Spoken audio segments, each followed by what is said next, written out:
Hello everybody, myself Prasant Mukhopadhyay, faculty member, Electrical Engineering Department, Greater Kolkata College of Engineering and Management. In the last class, we have started our study and completed the study of astable multivibrator circuits using op-amp. Today we'll discuss monostable multivibrator circuits using op-amp. Now, op-amp monostable multivibrators are particularly electronic circuits which produce single-time rectangular output pulse when externally triggered. Monostable circuits can easily be made by using discrete components or digital logic gates, but monostable circuits can also be constructed using op-amp. Op-amp monostable multivibrator, also called one-shot multivibrator circuits, are positive feedback or regenerative switching circuits, and have only one stable state, producing an output pulse of specified duration, suppose say T, capital T. Now, an external trigger signal, when it is applied for it to change the state, and after a set period of time, either in microseconds, milliseconds, or seconds, a time period which is determined by the RC components. In the very beginning of this multivibrator circuit, we have studied the RC network and its function in case of say multivibrator circuits. So the monostable circuit then returns back to its original stable state, where it remains until the next trigger input signal arrives. So with this, this is basically the introductory part of a monostable multivibrator using op-amp. And as I told you, it has only one stable state. That's why it is called one-shot multivibrator. And this monostable multivibrator circuits are positive feedback or regenerative switching circuits, and say producing output pulse of a specified duration. When an external signal is applied for a change state, and after a for it to change state, and after a set period of time. So this time maybe in millisecond, microsecond, or second time period, which is determined by RC components, the monostable circuit then returns back to its original stable state, where it remains until the next trigger input signal arrives. So the basic monostable multivibrator block diagram is given here. This is the block diagram you see. And this is op-amp monostable block diagram. And in this block diagram, we see that a monostable multivibrator is constructed by adding an external resistor and capacitor across the switching circuit. You see, this is the RC timing network, which is connected across this switching circuit. And the switching circuit can be made using either transistors, digital logic gates, or general purpose operational amplifiers. And the time constant T of this RC network determines the length of the pulse, that is T. This is the length of the pulse, which is determined by this RC network, which is connected across the switching circuit. And this switching circuit can be made up of using transistors, digital logic gates, or general purpose op-amps. So today we'll construct a monostable multivibrator circuit using op-amp comparator circuit with a positive feedback path. And as this feedback path is positive, circuit is regenerative, and that is it adds to the differential input signals. Regenerative means it's the differential input signals will be added up to this feedback signal. Now we'll say of op-amp monostable circuit. So suppose consider an inverting amplifier circuit. So this is an inverting amplifier circuit, and in this inverting op-amp configuration, some of the output signal called feedback fraction, that is beta, is fed back to the inverting input. See, this is fed back to the inverting input of the op-amp. So via the resistive network. Okay, so in this inverting basic inverting configuration, the feedback fraction is therefore negative, as it is fed back to the inverting input. Okay, this negative feedback configuration between the output and the inverting input terminal forces the differential input voltage towards zero, and the result of this, as a result of this negative feedback, is that op-amp produces amplified output signal, and which is 180 degree out of phase with the input signal. So an increase in inverting terminal voltage, so if it is a minus V feedback from the output, so causes decrease in the output voltage. This output voltage will be decreased because the ultimate signal will be decreased due to this differential negative feedback. So producing a balanced and stable amplifier operating within its linear region. So increase in this inverting terminal voltage minus V feedback from the output causes a decrease in the output voltage. So output voltage V0 or VO produces a balanced and stable amplifier operating within its linear region.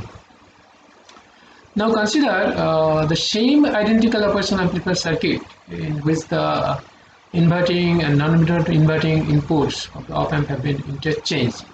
So if we interchange this, the terminal, so now what will happen? So that is the feedback signal is fed back to non-inverting input, and the feedback process is now positive.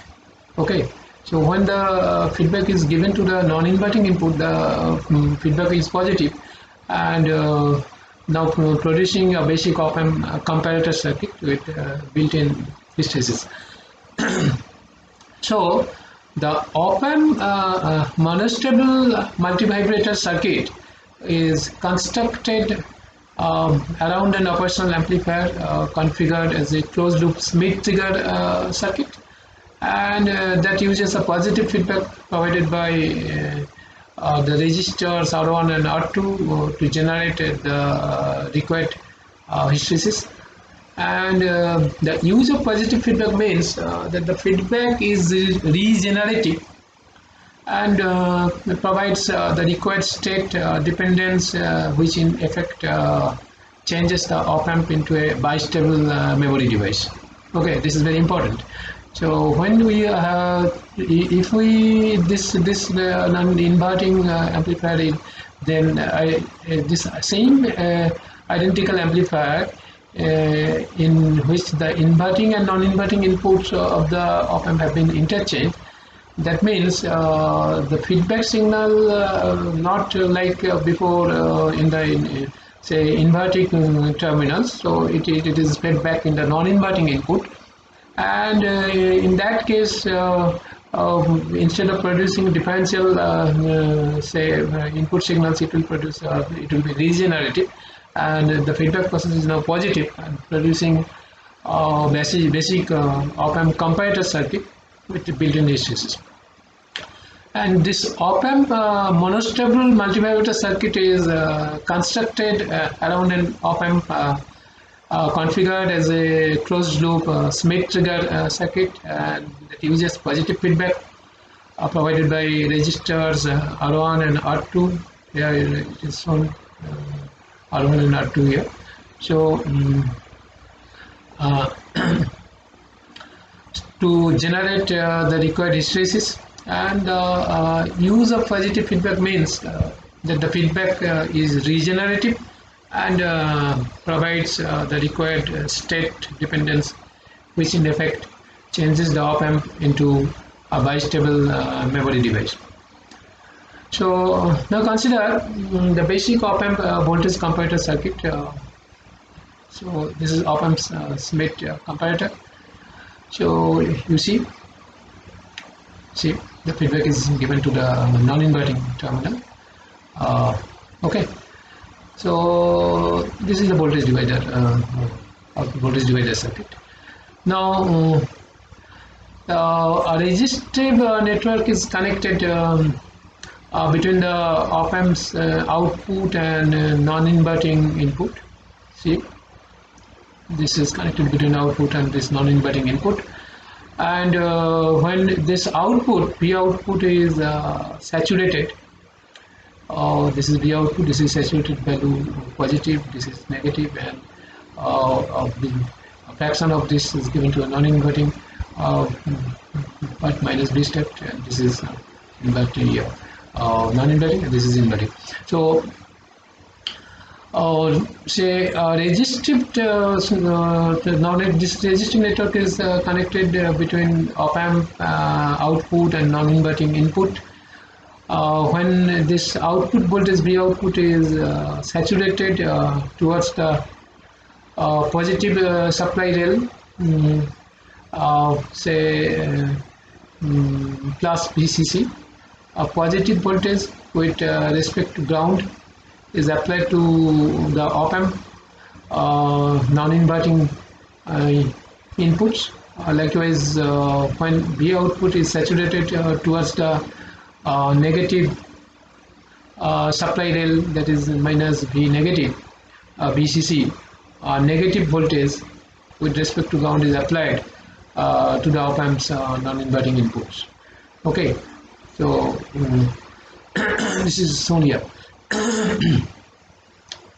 Since the two registers are configured across the output in the form of a voltage divider network, the voltage VB present, this VB present in the non-inverting input will therefore be dependent on the fraction of the output voltage fed back by the ratio of this. This is the fraction fed back by this ratio of the two registers. So this feedback fraction beta then will be given by, since it is voltage divider circuit, so it will be like this: R1 by R1 plus R2. Now we can make the value of beta variable by replacing resistor R1 and R2 with potentiometer. If we replace it with potentiometer, we can vary the value beta. So in which the potentiometer wiper is connected directly to the op amp's non-inverting input, thereby allowing us to vary the feedback fraction. So as the amount of hysteresis is directly related to the amount of feedback fraction, so it is best to avoid constructing a Schmitt-Trigger op amp regenerative comparator with a very small amount of hysteresis, small beta, as this may result in op amp oscillating between the upper and lower points when switching. If we now place a feedback network across the Schmitt-Trigger between the output and inverting input, so we can control the amount of time that it takes for the Schmitt op amp to change state. So by doing this, the signal to the op amp's inverting inputs is now provided by the op amp via the external RC feedback network, and that will be shown. So we'll discuss. So basically This circuit is very important. This is the voltage divider circuit. It is doing that. Okay. So so far we have discussed this Smith comparator, and we have seen how this comparator, the amount, if we now place a feedback network across the this Smith trigger circuit. So if we place a feedback network, so what we will find, say between the output and this feedback network can be placed between output and the inverting input, and then we can control the amount of time that it takes for the Smith op amps to change state. And with this, the signal to the op amps inverting input is now provided by op amp itself by the external RC feedback network. See, will see, this is the feedback network now, and this is this construct the basic op amp monostable circuit. At initial power, when that is at t equal to 0, this output B output will saturate towards the either to the positive rail plus VCC, or to the negative rail minus VCC. And since these are only two stable states allowed by the op amps, so it may be either this positive towards this positive rail saturated voltage, or towards the negative rail minus VCC. Now let us suppose now the output has shrunk towards the positive supply rail, okay, plus VCC. Then voltage at the non-inverting input, this is VB, will be equal to how much? So this will be beta times this positive rail voltage, that is plus VCC, and this is this beta is the feedback fraction. Okay. Now the inverting input is held at 0.7 volt, and the forward voltage drop, that is this 0.7 volt, is nothing but the forward voltage drop of this diode D1, and clamped to 0 volt, that is ground. Okay, by this is clamped by this diode. So the voltage across this capacitor will be 0.7 volt, which is nothing but the voltage of this diode. Okay, and this is connected to the inverting terminal of the op amp. Okay, so thus the positive potential, thus potential at VA is much less than at VB, and the output remains stable at plus VCC. And at the same time, the capacitor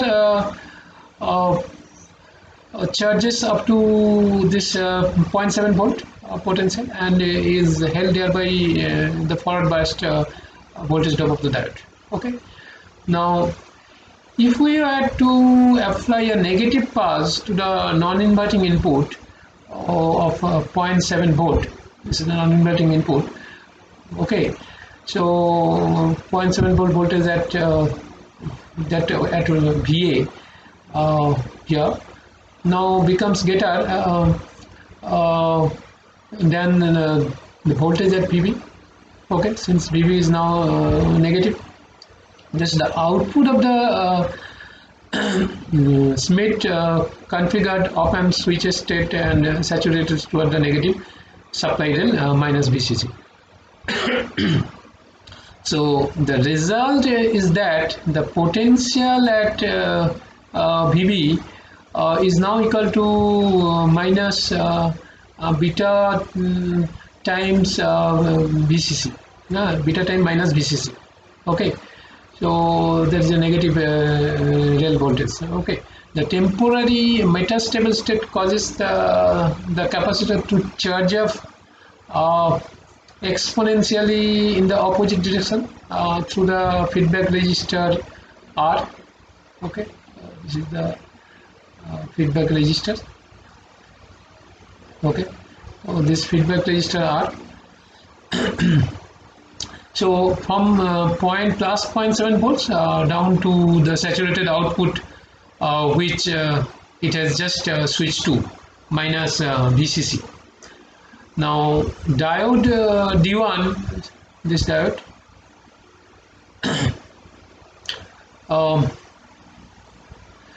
becomes reverse biased and so has no effect, and the capacitor C will discharge at a time constant T equal to RC.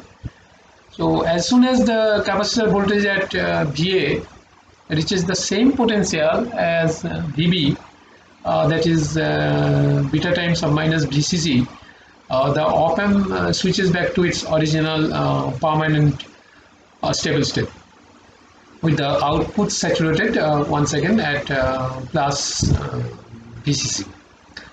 So note that once the timing period is complete and the op-amp's output changes back to its stable state and saturates towards the positive supply rail, the capacitor tries to charge up in reverse to plus VCC, but can only charge to a maximum value of 0.7 volt given by the diode's power voltage drop. So if we find this effect graphically, the op-amp monostable waveforms will be like this. See, so this is the discharging capacitor. So it's a negative. Suppose the negative going trigger input will switch the op-amp monostable circuit into its temporary unstable state. Okay, after a time delay T, while the capacitor C charges up to the feedback resistors. So feedback resistor R, the circuit switches back to its normal stable state once the capacitor voltage reaches the required potential. Okay, this is the stable state. This is unstable state. Clear? So you see. So this is plus VCC, this is minus VCC. This is unstable state. This is the voltage drop across the diode, 0.7 volt, and this is given to the minus VCCB, the non-inverting input terminals. This is the unstable state, which is starting from T equal to 0, and this will go up to this time period, and then it will come back to unstable state to stable state, and in that time capacitor will charges. This is the capacitor charging time T. Okay, and this is again the voltage potential VA at it is due to the diode 0.7 volt here. So this now the time period of this rectangular pulse at the output, that is T, the unstable state time is given as the op-amp monostable time period, and that can be written as T equal to RC ln1 plus R1 by R2, and if the two operational amplifiers feedback resistors are of the same value, then R1 should be equal to R2, and this relation comes to say T is equal to 0.693 RC. So obviously there is a certain amount of time that the capacitor takes to charge from minus beta times VCC to VD, that is the voltage drop of the across the diode 0.7 volt, and therefore during this period Second negative pulse may not start a new timing period. Then, in order to ensure the correct operation of op-amp monostable circuit upon the application of the next trigger pulse, the time period between trigger pulses, that is total time period, must be greater than the time period t plus the time required for the capacitor to recharge, that is capacitor charging time. So the charging recovery time then can be given as charging equal to RC ln BCC plus beta of minus BCC divided by BCC minus this VD, which is coming into RC ln 1 plus beta by VD, 1 plus beta by 1 minus VD by BCC. So where BCC is the supply voltage and VD is the diode forward voltage drop, usually it is 0.6 to 0.7 volts, and beta is the feedback fraction. So this will give you the charging time. So in order to ensure that the op-amp monostable circuit has a good negative trigger signal, which starts the timing period on the leading edge of the negative going pulse, and also to stop any false triggering of the circuit when it is in its stable state, we can add RC differentiating circuit to the input, and a differentiator circuit is useful to producing a negative output spike from square of or rectangular input waveform. The sharp and abrupt reduction of the comparator's threshold voltage below its feedback fraction beta value drives the op-amp monostable into its timing period. Differentiator circuit is formed using a resistor capacitor RC network that will be shown here. So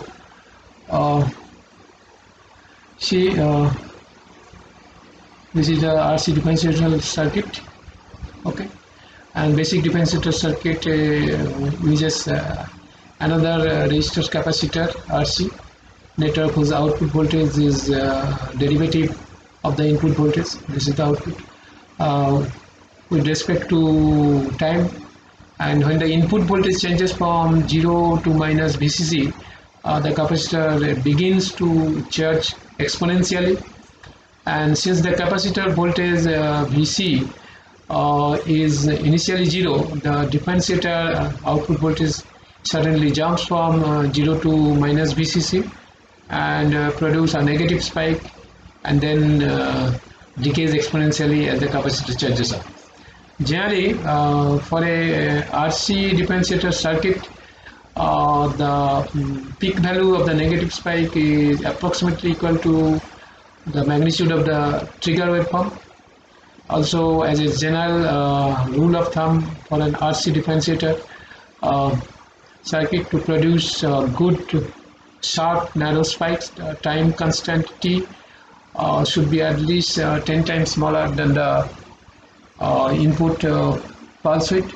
So for example, if the input pulse width is 10 millisecond, and then the 5 RC time constant should be less than 1 millisecond, 10%. And so advantages of using differentiator circuit is that any constant DC voltage or slowly varying signal will be blocked, allowing only rapidly varying trigger pulses to initiate the monostable timing period. And diode D ensures that the trigger pulse arriving at the op-amp's non-inverting input is always negative. And adding to this RC differentiator circuit, the basic monostable circuit will be like this. So one by one after another, we are finding here that how basic monostable op-amp circuit is being designed. First with inverting amplifier starting with, then Schmitt comparator, then basic op-amp circuit using RC network as a feedback, and then when you go for differentiator circuit again including here, so we'll complete that.